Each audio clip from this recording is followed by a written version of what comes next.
Hi viewers, welcome to our channel. ప్రస్తుతం మనతో పాటు దాము బాలాజీ గారు సీనియర్ జర్నలిస్ట్ ఉన్నారు. వారితో ఒకసారి మాట్లాడదాం.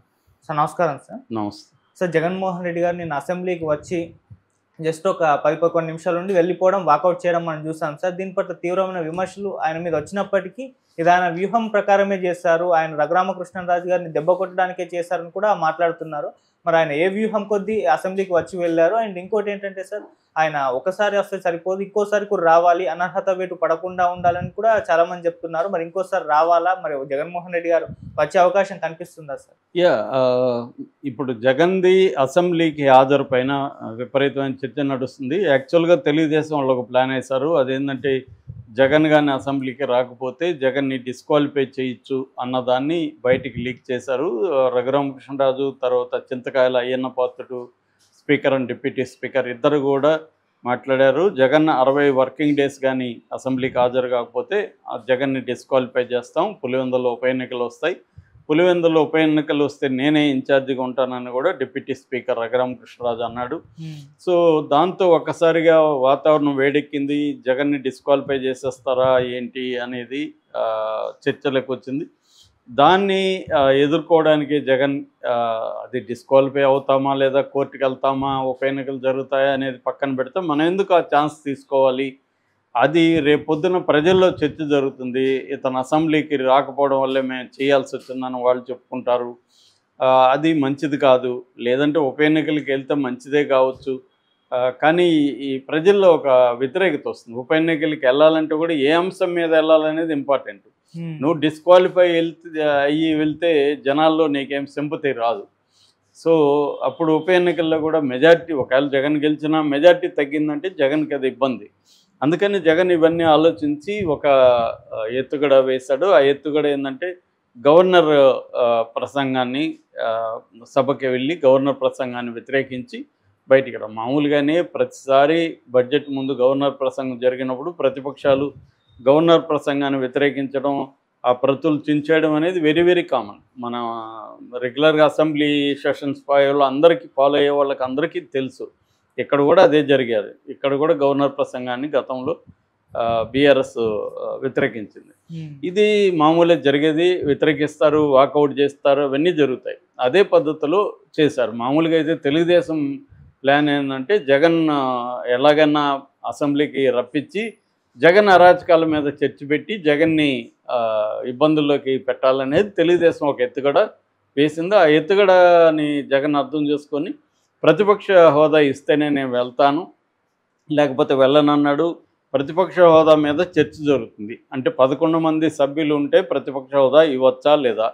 దీనికి వైసీపీ వాళ్ళు చెప్పేది ఏంటంటే గతంలో ఉమ్మడి ఆంధ్రప్రదేశ్ ఉన్నప్పుడు 1994లో కాంగ్రెస్కి 26 సీట్లు వస్తే ఎన్టీఆర్ పీరియడ్లో కాంగ్రెస్కి ప్రతిపక్ష హోదా ఇచ్చారు. పీజే జనార్దన్ రెడ్డి ఆయన్ను ప్రతిపక్ష నాయకుడిగా కూడా పెట్టారు. అప్పుడు మరి ఎలా ఇచ్చారు? అది ఎన్టీఆర్ ఉన్నప్పుడు 94లో, తర్వాత ఎన్టీఆర్ని దించేసి చంద్రబాబు 95లో వచ్చినప్పుడు 95 నుంచి 99 వరకు కూడా ప్రతిపక్షంగానే ఉండింది. మరి అప్పుడు ఆ 10% రూల్ అప్పుడు వర్తించలేదా అనేది వాళ్ళు మాట్లాడుతున్నది. సో 10% రూల్ అనేది ఏమీ లేదు. అది స్పీకరు వీళ్ళు అనుకుంటే ప్రతిపక్ష హోదా ఇవ్వచ్చు. సో ఇక్కడ ఇంకొక ఆర్గ్యుమెంట్ కూడా వీళ్ళు ఏం చేస్తున్నారంటే మీరు 10% అదే 11 సీట్లు మాత్రమే చూస్తున్నారు, కానీ మాకు దాదాపు 40% ఓట్లు వచ్చాయంటే 40% ప్రజలు మా వైపు ఉన్నట్టే కదా అన్న ఒక లాజిక్ను కూడా వీళ్ళు తీసుకొస్తున్నారు. మీరు చెప్పే లాజిక్ ప్రకారం, ఎందుకంటే మీరు చెప్పేది రాజ్యాంగంలో కానీ రూల్స్లో కానీ లేదు. లేనప్పుడు మీరు చెప్పే లాజిక్ ప్రకారం మా లాజిక్ ఏంటంటే మరి మాకు 40% ఓట్లు వేశారు కదా, దానికి పవన్ కళ్యాణ్ సమాధానం ఇచ్చాడు. అలాగా 40% ఓట్లు అంటే మీరు జర్మనీ వెళ్ళాలి, జర్మనీలో మాత్రం ఆ రూల్ ఉంది, ఇక్కడ ఆ రూల్ లేదని. ఇక్కడ ఏ రూల్ ఉందా లేదనేది కోర్టు తేల్చాలి. ఎందుకంటే ఇది అందరూ కూడా గందరగోళంగా ఉంది, ఎవరి వ్యాఖ్యానాలు వాళ్ళవి. ఈ అసెంబ్లీ పవర్స్కి సంబంధించి చాలా విషయాల్లో గందరగోళం ఉంటుంది. అందుకని ప్రతిసారి ఎవరి వాదనలు వాళ్ళకి తీసుకొస్తుంటారు. ఎందుకంటే ఇవన్నీ ఇండియాలో మామూలుగానే చట్టాలన్నీ కూడా ఇంటర్ప్రిటేషన్కి ఆస్కారం ఉండే వ్యవహారం ఎక్కువ ఉంటుంది. ఇంకా అసెంబ్లీలో అయితే చాలాసార్లు ఇదే గొడవ.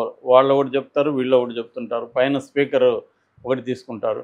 ఇప్పుడు మామూలుగా అయితే ప్రజాప్రాతినిధ్య చట్ట ప్రకారం ఒక పార్టీ వాళ్ళు ఇంకో పార్టీలోకి వెళ్ళి పోటీ చేయకూడదు. కానీ స్పీకర్ వాళ్ళ మీద చర్య తీసుకోకుండా పోస్ట్పోన్ చేస్తుంటాడు. అందుకనే సుప్రీంకోర్టు మొన్న స్పీకర్ని సీరియస్గా ఇక్కడ తీసుకుని తెలంగాణలో మీరు ఎంతకాలం పోస్ట్పోన్ చేస్తారు, ఆల్రెడీ 10 months అయిపోయింది, మీకు ఎంత టైం సరైన సమయం కావాలంటే సరైన సమయాన్ని అంటే ఎంత అని కోర్టు సీరియస్గానే అడ్వకేట్ని ప్రశ్నించింది సుప్రీంకోర్టులో. సో అసెంబ్లీకి సంబంధించి కన్ఫ్యూజన్ అయితే ఉంది. సో ఇక్కడ ఆ రూల్స్ అవి పక్కన పెడితే జగన్ వ్యూహం ఏంటి, తెలుగుదేశం వ్యూహం ఏంటి అనేది మాట్లాడుకుంటే, జగన్ పొలిటికల్ వ్యూహం ఏమందంటే మనం అసెంబ్లీకి వెళ్ళాలంటే ప్రతిపక్ష హోదా గట్టిగా డిమాండ్ చేయాలి. ప్రతిపక్ష హోదా ఉంటే మనకి అధికార పక్షం తర్వాత ప్రతిపక్షానికి ఎక్కువ టైం ఇవ్వాలి కాబట్టి ఎక్కువ టైం ఇస్తారు, మనం ప్రజా సమస్యల మీద మాట్లాడచ్చు అనేది అతను చెప్తున్న మాట. మేము అందుకనే అడుగుతున్నాం తప్ప నా కోసం కాదు, ప్రజల కోసం ప్రజల సమస్యల్ని తీర్చాలంటే అడగాలి. ఇప్పుడు ఎందుకంటే ప్రతిపక్షంగా ఉండేది వైసీపీనే కదా, ఇంకెవరు ఉన్నారు ప్రతిపక్ష పార్టీ అనేది లేదు. మేము 10 మంది ఉన్నామా 5 మంది ఉన్నామా పక్కన పెడితే ప్రతిపక్షం అంటే మేమే కదా, మాకు ఇస్తే తప్పేముంది, మేము ప్రజల సమస్యలు మాట్లాడడానికే కదా అడుగుతున్నాము అనేది. ఇప్పుడు తెలుగుదేశం వైపు నుంచి చూస్తే తెలుగుదేశం వాళ్ళు ఇవ్వచ్చు కదా, ఎందుకు ఇవ్వట్లేదు, ఇస్తే పోయేదేముంది, ప్రజల కోసం అతను మాట్లాడుతున్నప్పుడు ప్రతిపక్ష హోదా ఇవ్వచ్చు కదా అనేది తెలుగుదేశానికి కూడా ఎదురయ్యే ప్రశ్న. సో దానికి తెలుగుదేశం వాళ్ళు అంటే మేము ఎందుకు ఇవ్వాలి, అతను ప్రజలు ఇవ్వనప్పుడు మమ్మల్ని ఇవ్వమని అడగడంలో అర్థం లేదు. ప్రజలు ఇచ్చుంటే 10% సీట్లు ఇచ్చుంటే మేము ఇచ్చుంటాం, ప్రజలు ఇచ్చినప్పుడు మమ్మల్ని అడగకూడదు మీరు అనేది వీళ్ళకి. అయితే జగన్ ఎందుకు భయపడుతున్నాడు అసెంబ్లీకి వెళ్ళడానికి, మామూలుగా తనకి ఏ టైం ఇస్తారనేది పక్కన పెడితే ఒక ఎమ్మెల్యేగా ఎందుకు గెలిపించారు, అసెంబ్లీకి వెళ్ళమని కూడా ఉంటుంది కదా దాంట్లో. సో వెళ్ళి వాళ్ళకి 1 minute ఇస్తే 1 minute మాట్లాడు, 2 minutes మాట్లాడు, బయటకు వచ్చి బయట మాట్లాడు, నీకు కుదరినప్పుడు. అసలు నేను వెళ్ళను అన్న ఆర్గ్యుమెంట్ కరెక్ట్ కాదనేది జగన్ మీద తీవ్ర విమర్శ వస్తుంది. కానీ జగన్ దాన్ని పట్టించుకోవట్లేదు. గతంలో చంద్రబాబు వెళ్ళిపోలేదా, ఇక్కడ కేసీఆర్ ఇప్పటి వరకు రాలేదు, ఇలాంటి వాదనలు వినిపిస్తున్నారు. కేసీఆర్ది ఎంటైర్లీ డిఫరెంట్. ఆయన అధికారంలో ఉన్నప్పుడు కూడా సెక్రటేరియట్కి ఎప్పుడు వెళ్ళలేదు, ఆయన కథ వ్యవహారం వేరు, దాని ఫలితం కూడా ఆయన అనుభవించాడు. సో ఇప్పుడు జగన్ ఎందుకు వెళ్ళడంటే జగన్ అవమానిస్తారు వాళ్ళు. ఎందుకంటే గతంలో వైసీపీ వాళ్ళు చంద్రబాబుని అవమానించారు, అంతకుముందు చంద్రబాబు ఉన్నప్పుడు వైసీపీని అవమానించారు. కాబట్టి ఇప్పుడు మళ్ళీ చంద్రబాబు ప్రభుత్వం వైసీపీని జగన్ బ్యాచ్ని అవమానిస్తారు తీవ్రంగా. పైగా ఇద్దరు స్పీకర్లు తనని బూతులు మాట్లాడిన వాళ్ళే ఇద్దరు. అందులో రఘురామకృష్ణరాజుని అధ్యక్షాన్ని పిలవాలంటే ఇంకా ఇబ్బంది. సో రఘురామకృష్ణరాజు రెడీగా ఉంటాడు ఏ సమయం వచ్చినా తను జగన్ మీద సెటర్లు వేయడానికి, జగన్ ఆడుకోవడానికి. సో ఈ కాంటెక్స్ట్లో మనం వెళ్ళడం కరెక్ట్ కాదనేది జగన్కు ఉంది. కానీ ఇక్కడ ప్రజల కేంద్రంగా ఇద్దరు కూడా ఆలోచించట్లేదు. పీపుల్ సెంట్రిక్ పాలిటిక్స్ అనేవి లేవు అసలు. సో ఇద్దరు కూడా జగన్ కూడా ఏమో మన అవమానాలు అయితే ఏమవుతుంది, మన వ్యక్తిగత ఇంపార్టెంట్ కాదు, నేను ఆ పదవి ఆ కుర్చీకి ఇంపార్టెన్స్ ఇస్తా కానీ అక్కడ రఘురామ్ ఉన్నాడా ఇంకొకరు ఉన్నాడు నాకు అనవసరం, నాకు ప్రజల సమస్యలు ఇంపార్టెంటు అన్న సీరియస్ దీన్ని జగన్ తీసుకెళ్ళాలి. మామూలుగా అయితే అది తీసుకెళ్తే జగన్కి కూడా సింపతి వస్తుంది, జగన్కి కూడా ఇంపార్టెన్స్ పెరుగుతుంది. కానీ అతను భయపడుతున్నట్టయితే కనబడుతుంది రఘురామకృష్ణరాజుకి, స్పీకర్కి. ఎందుకంటే ఇద్దరు స్పీకర్ కూడా మామూలుగా తిట్లు కాదు అవి. జగన్ అలా తిట్టేవాడు, గతంలో సీఎంగా ఉన్నప్పుడే అలా తిట్టాడంటే ఇప్పుడు ప్రతిపక్షంలో ఉన్నాడు, స్పీకర్ స్థానంలో ఉన్నాడు, తిట్టకపోవచ్చు కానీ జగన్ని ఎలా ఆడుకోవాలో వాళ్ళకి తెలుసు. కాబట్టి ఒకవేళ ఆడుకుంటే ఆడుకొని అది ప్రజల్లోకి తీసుకెళ్దాం అనేది జగన్కు ఉండాలి. అది జగన్కి లోపించింది. సో దానివల్ల ఇప్పుడు ఒకరోజు అటెండ్ అయ్యి ఈ 60 రోజుల రూల్ని బ్రేక్ చేద్దాం అనుకున్నాడు. కానీ ఇప్పుడు నిపుణులు చెప్తున్న మాట ఏంటంటే ఒక పూట వెళ్ళి వచ్చేస్తే అది కుదరదు.